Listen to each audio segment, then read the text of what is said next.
দীর্ঘ এক যুগের অপেক্ষার অবসান ঘটিয়ে ইতালি রাজধানী রোমে দেশি ইভেন্টস এবিজেনের আয়োজনে 16ই আগস্ট রোববার আবারও গান পরিবেশন করতে যাচ্ছেন বাংলাদেশের জনপ্রিয় কিংবদন্তি শিল্পী নগর বাউল জেমস। বহুল প্রতীক্ষিত এই কনসার্টকে সামনে রেখে সাংবাদিক, স্পন্সর এবং বিভিন্ন কমিউনিটির বিশিষ্ট ব্যক্তিদের নিয়ে অনুষ্ঠিত হয়েছে এক গেট টুগেদার ও প্রেস কনফারেন্স। রোমের একটি অভিজাত হোটেলের হলরুমে আয়োজিত এই অনুষ্ঠানে উপস্থিত ছিলেন প্রবাসী বাংলাদেশি কমিউনিটির বিভিন্ন পর্যায়ের প্রতিনিধিরা। আয়োজক হুসাইন আহমেদ মুয়াজ্জের সঞ্চালনায় অনুষ্ঠানে সাংবাদিক ও অতিথিদের বিভিন্ন প্রশ্নের উত্তর দেন জেমস। দীর্ঘ এক যুগ পর রোমে আবারও গান পরিবেশন করতে যাওয়ায় নিজের আনন্দ উচ্ছ্বাসের কথা জানান জনপ্রিয় এই শিল্পী।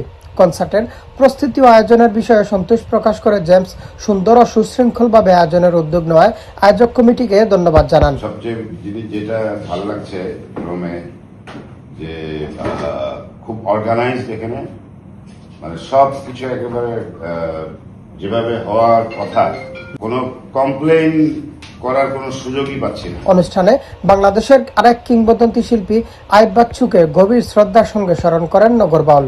আইয়ুব বাচ্চুকে দেখো, আমরা সবসময় একসাথেই কাজ করেছি, তো মানে জোড়াই ছিলাম, তারপরে খুব একা লাগে।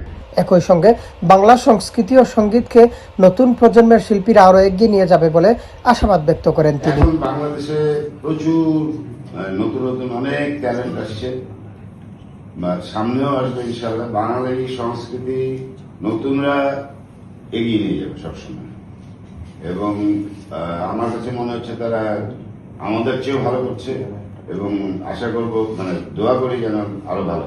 প্রবাসী বাংলাদেশিদের ভালোবাসা, সমর্থন ও সহযোগিতার কথা তুলে ধরে জেমস বলেন, প্রবাসীদের ভালোবাসা সবসময় শিল্পীদের অনুপ্রেরণা দেয়। এদিকে দীর্ঘ এক যুগ পর রোমের মঞ্চে নগর বাউল জেমসের প্রত্যাবর্তনকে ঘিরে ইতালি প্রবাসী বাংলাদেশিদের মধ্যে তৈরি হয়েছে ব্যাপক উৎসাহ উদ্দীপনা। প্রিয় শিল্পীর কণ্ঠে জনপ্রিয় গানগুলো সরাসরি উপভোগ করতে অধীর আগ্রহে অপেক্ষা করছেন রোমের সঙ্গীত প্রেমীরা।